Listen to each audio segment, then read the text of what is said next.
जी, बिल्कुल अमार 100 इंडेक्स का आउटलुक देख लेते हैं और सबसे पहले हम हमारे जो बुलिश इंडिकेशन के पॉइंट्स हैं उनको डिस्कस करते हैं। स्टिल वेट थोड़ा-सा ज़्यादा है। Higher highs and higher lows आपके इंटैक्ट हैं। सो अकॉर्डिंग टू डेफिनेशन आपकी जो मार्केट है वो ट्रेंड ही कर रही है अभी तक, अनलेस अंटिल जब तक ये आपका हायर लो ब्रेक ना हो जाए।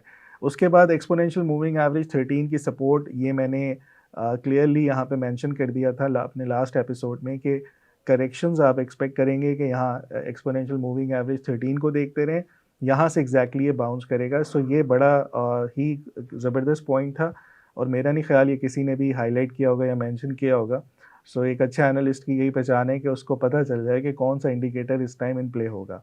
और by the way real time Syed Faraz equities के प्रीमियम ग्रुप के ऊपर ये कॉल दे दी गई थी विद नंबर ऑफ शेयर्स के कौन कौन से यहाँ पे बाय करने हैं, और वो सारे आउट परफॉर्म कर गए थे। और उधर मेरा वॉइस नोट था कि अब मार्केट यहाँ से नया हाई लगाएगी, ठीक है, और उसके बाद हम मार्केट के नए हाइज देखे हमने।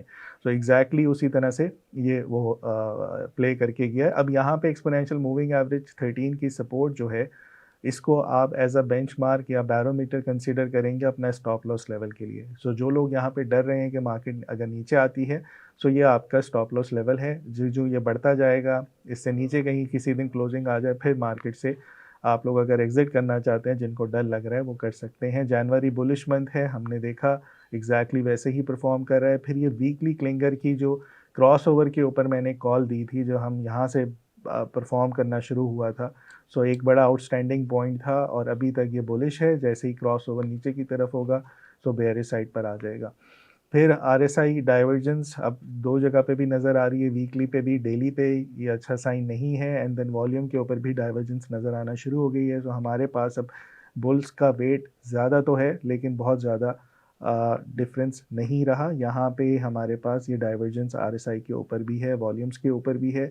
और मेरे ख्याल में मंडे को अगर आपका रेट कट आता है, जो भी अनाउंसमेंट आती है, अगर इंटरेस्ट रेट कम हो जाता है तो ऑलरेडी प्राइस इन है, अगर नहीं होता तो फिर तो और मार्केट नीचे आ सकती है।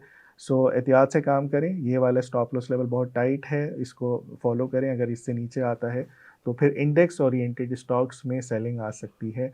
और इंडेक्स ओरिएंटेड स्टॉक्स का मतलब है कि जो आपके फर्स्ट ईयर स्टॉक्स हैं, जो इंडेक्स को रन कर रहे होते हैं या उनका हैवी वेट होता है उस पर, उसके ऊपर थोड़ी सी प्रेशर आ सकता है। बाय द वे, जब इंडेक्स के हाइज लग जाते हैं या अपने हाइज को डिफाइन कर रहा होता है, तो second year third year stocks जो हैं वो बाद में परफॉर्म करना शुरू करती हैं। So second year third year stocks में स्टिल जब तक उनके रिजल्ट्स अनाउंस नहीं होते, उसमें काम होता रहेगा। सरमाया.com, जहां हर फैसला बने सरमाया।